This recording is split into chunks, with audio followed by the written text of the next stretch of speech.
İnsan hakları değerli, herkes için önemli.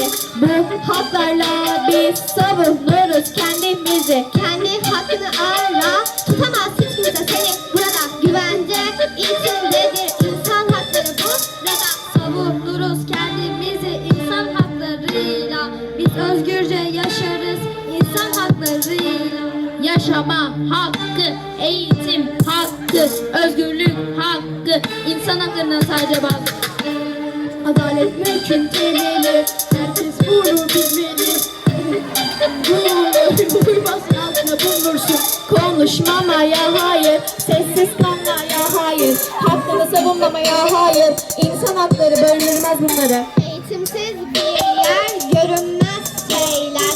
Cahillik bitmez ölümlü yerde. Hayal etmek serbest, düşün her yerde. Kendini ifade et, düşünmek serbest. Öğrenme hakkı, düşünce hakkı, insan haklarına sadece bak.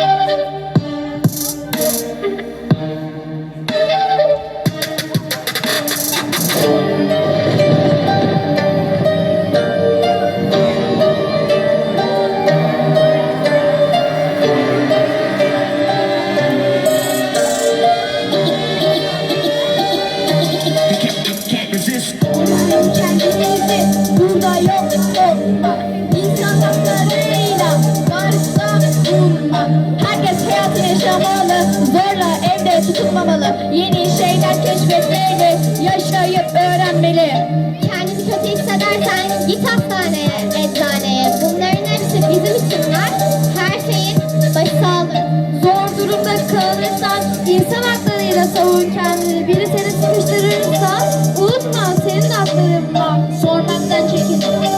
Bilmeye herkesin hakkı var. İstediğin zaman sor. Bilmek senin hakkında var. Şunu unutmayalım ki hepimizin hakkı var.